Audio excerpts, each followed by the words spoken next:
Right, ఇక neat ఐఐటీల్లో సీట్లు సాధించేలా గురుకులాల్లో హెచ్టీ విద్యార్థులకు శిక్షణ అందిస్తామని సీఎం చంద్రబాబు అన్నారు. సీఎం క్యాంప్ కార్యాలయంలో నిర్వహించిన సంత్ శ్రీ సేవాలాల్ మహారాజ్ 287వ జయంతి కార్యక్రమంలో సీఎం చంద్రబాబు పాల్గొన్నారు.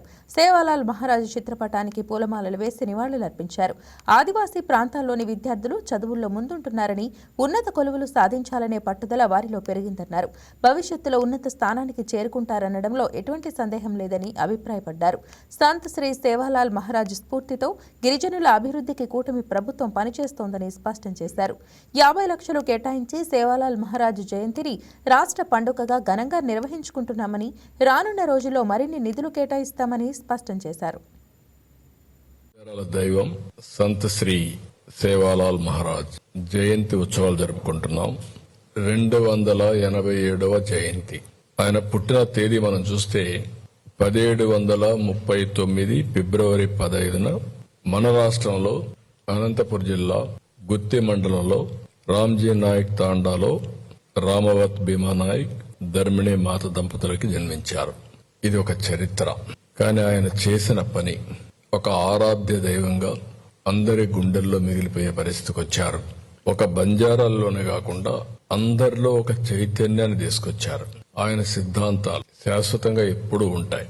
సమానత్వం, సేవ, నైతికతే సేవాలాల్ సిద్ధాంతాలు. దేశమంతా తిరిగాడు. బంజారాస్ అందరినీ ఒక త్రాటిపైకి తీసుకొచ్చారు. ఆయన అందించిన సేవలు ఆ రోజుటి నుంచి ఇప్పటికీ గుర్తున్నాయి.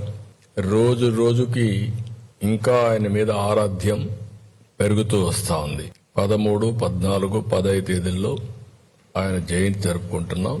అదే సమయం రేపు జరపాలి కాబట్టి, రేపు మహాశివరాత్రి ఎన్ని ఉన్నాయి కాబట్టి ఒక రోజు ముందుగానే మనం ఆయన జయంతి ఉత్సవాలు మనం కూడా జరుపుకుంటున్నాం.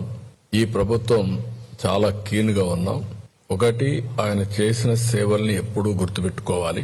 సమాజంలో అనునిత్యం చైతన్యాన్ని కలిగిస్తూ ముందుకు పోవాల్సిన అవసరం ఉంది. ఆయన ఆలోచన విధానాన్ని మనం నెమరు వేసుకోవాల్సిన బాధ్యత మన అందరిపైన ఉంది. ఇంకొక పక్క మన రాష్ట్రంలో పుట్టడం మన అదృష్టంగా నేను భావిస్తున్నా. అందుకే ఈరోజు మీరు చూస్తే 50 లక్షల రూపాయలు పోయినసారి ఇచ్చాం, ఈసారి ఇచ్చాం. అవసరమైతే భవిష్యత్తులో ఇంకా ఎక్కువ డబ్బులు ఇచ్చి శాశ్వతంగా ఒక స్ఫూర్తిదాయకమైన సెంటర్గా తయారు చేయడానికి ప్రభుత్వం సిద్ధంగా ఉందని మరొకసారి మీ అందరికీ విజ్ఞప్తి చేస్తున్నాను. బంజారాల దైవమైనటువంటి సేవాలాల్ మహారాజుని ప్రధానమంత్రి గారు కూడా ఆయన్ని పూజ చేసే పరిస్థితికి వచ్చారు, నివాళులర్పించే పరిస్థితికి వచ్చారు. ఆయన చిన్నప్పటి నుంచి ఒక సామాజిక స్పృహ, స్నేహభావం ఎంత సున్నితంగా అంటే, భోజనం ఎవరైనా ఇస్తే ఆయన ఆకలితో ఉండి వేరే వాళ్ళకి ఆ భోజనం ఇచ్చి వాళ్ళ ఆకలి తీర్చిన మహనీయుడు సేవాలాల్ గారు. రెండోది, జాతరల సమయంలో జంతు బలి నిషేధించాలి, ఇది కరెక్ట్ కాదని చెప్పాడు. ఆయన ఒక మాట కూడా అన్నాడు, మీరు ఈ విధంగా పోతే ముందు నన్ను బలివ్వండి, తర్వాత జంతువులు ఇవ్వండి అని చెప్పిన వ్యక్తి, ఒక మానవత్వంతో బతికిన వ్యక్తి ఈ రోజుట్లో మనం చూస్తున్నాం. ఫోటోలకి జంతు బలి ఇచ్చే పరిస్థితికి వచ్చారు. అది చూస్తే భయం వేస్తుంది.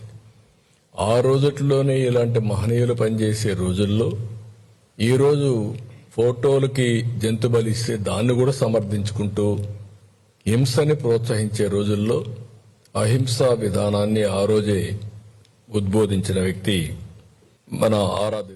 Please subscribe to YK TV Network. Please subscribe to YK TV. Please watch YK News.